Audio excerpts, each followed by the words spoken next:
এই দেশে রাজার ছেলে রাজা হবে, বংশানুক্রমিক পরিবারতান্ত্রিক রাজনীতি এই দেশে আর চলবে না। এই দেশে রাজনীতি হবে মেধা এবং যোগ্যতার ভিত্তিতে, রাজনীতি হবে দেশপ্রেমের প্রমাণের মাধ্যমে। এদেশে কোনো আধিপত্যবাদী রাজনীতি আর চলবে না। যেই রাজনীতি মানুষ খুন করে, যেই রাজনীতি আয়নাঘর তৈরি করে, যে রাজনীতি দেশপ্রেমিক নেতাদেরকে খুন করে, যেই রাজনীতি আমার দেশের সমস্ত সম্পদ লুণ্ঠন করে, যেই রাজনীতি রাজনীতিবিদদের জন্য ব্যবসার উপাদানে পরিণত হয়, 12 তারিখ সেই রাজনীতিকে ইনশাআল্লাহ লাল কার্ড। এই জন্যে আমাদের সোনার সন্তানেরা, আমাদের কলিজার সন্তানেরা সেদিন গুলিকে পরোয়া করে নাই। তারা দাঁড়িয়ে গিয়েছিল। তৎকালীন স্বরাষ্ট্রমন্ত্রী বলছিলেন, কি তোমাদের গুলি কি শেষ হয়ে গেল? রাস্তা এখনো নিয়ন্ত্রণে আনতে পারো না কেন? তখন একজন অফিসার বলেছিলেন, স্যার, একটা গুলি মারি একজনই পড়ে দ্বিতীয়জন দাঁড়ায় যায়। এইটাই বাংলাদেশ। যাদের মানুষ মারা গেল, যারা চাঁদাবাজি করে না, যারা কাউকে কষ্ট দেয় না, যারা দুর্নীতি করে না, যারা মামলা বাণিজ্য করে না, যারা বিভিন্ন ধর্ম বর্ণের মানুষকে হয়রান করে না, তাদেরকে এখন বলা হচ্ছে জালেম। স্বাধীনতার পর 54 বৎসর, পাকিস্তান সৃষ্টি হওয়ার পর এখন 54-এর সাথে আরো 23 আমরা যোগ করলে 77 বৎসর এই ভূখণ্ড এভাবেই চলছে। এক ভাই বলেছেন রাজশাহীতে কোনো উন্নয়ন হয় নাই। না, উন্নয়ন হয়েছে 2 ধরনের। একটা হলো কিছু অবকাঠামোগত উন্নয়ন হয়েছে, স্কুল, কলেজ, ইউনিভার্সিটি, তারপরে সামাজিক বিভিন্ন প্রতিষ্ঠান, ব্যবসা প্রতিষ্ঠান, ঘর বাড়ি, রাস্তাঘাট, এগুলার কিছু উন্নয়ন হয়েছে। আবার 54 বৎসরে উন্নয়ন হয়েছে দুর্নীতি এবং চাঁদাবাজির। উন্নয়ন হয়েছে মানুষের হক নষ্ট করার, উন্নয়ন হয়েছে ব্যাংক ডাকাতি করার, উন্নয়ন হয়েছে শেয়ার মার্কেট লুট করার, উন্নয়ন হয়েছে ক্ষুদ্র ব্যবসায়ীদেরকে পথে বসানোর, উন্নয়ন হয়েছে নিজেদের কপাল কিসমত গড়ে বাংলাদেশের টাকা বিদেশে পাচার করার। এই 2 ধরনের উন্নয়ন সারা দেশে হয়েছে, এখানেও হয়েছে। আমরা তো এক ধরনের উন্নয়ন চাই, আমরা 2 ধরনের চাই না। আমরা চাই জনগণের উন্নয়ন, আমরা চাই 18 কোটি মানুষের প্রত্যেকটি নারী পুরুষের উন্নয়ন। আমরা চাই সেই দেশ যেখানে শান্তিতে আমরা বসবাস করতে পারবো। আমরা ওই দেশটি চাই যেখানে আমাদের শিশুরা পুষ্টি পেয়ে বড় হবে সুস্বাস্থ্যের সাথে, আর শিক্ষা পেয়ে হবে সুনাগরিক। আমরা সেই দেশটি চাই। শিক্ষার পরে তার হাতে সে মর্যাদার একটা কাজ পাবে, ওই দেশটা চাই। আমার মা, আমার স্ত্রী, আমার বোন, আমার মেয়ে, তারা পাবে নিরাপত্তা এবং মর্যাদা। আল্লাহর দেওয়া সমস্ত অধিকার তারা এখানে নিঃসংকোচে ভোগ করবে।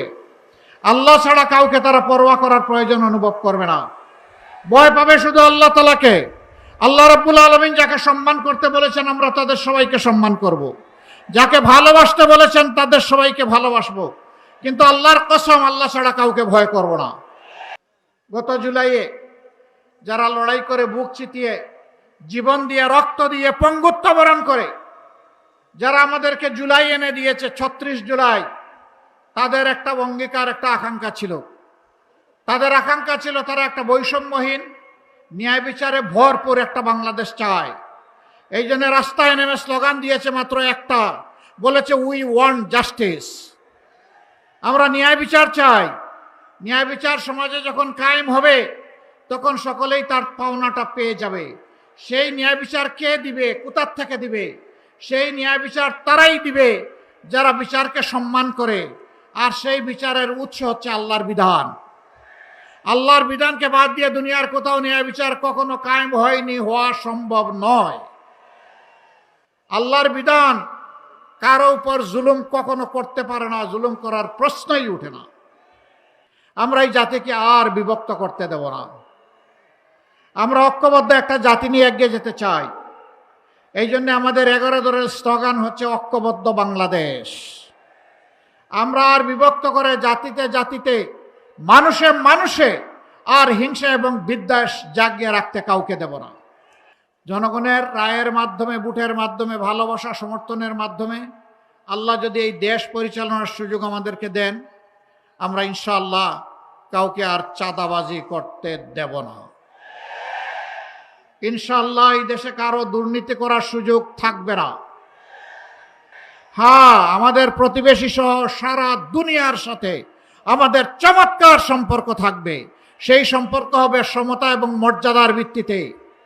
অমর্যাদাকর কোনো সম্পর্ক আমরা কোনো দেশের সাথে চাই না। আমরা মাথা উঁচু করে দাঁড়াতে চাই। ভাই ও বোনেরা, মায়েরা থাকবেন ঘরে, চলাচলে, কর্মস্থলে, সব জায়গায় নিরাপদ থাকবেন মর্যাদার সাথে। শিশু জন্ম নেওয়ার পরে তার পুষ্টি, তার স্বাস্থ্যের পরিচর্যা, এর দায়িত্ব সরকারের। 5 বছর বয়স পর্যন্ত সম্পূর্ণ বিনা খরচে শিশুদের চিকিৎসা নিশ্চিত করা হবে ইনশাআল্লাহ।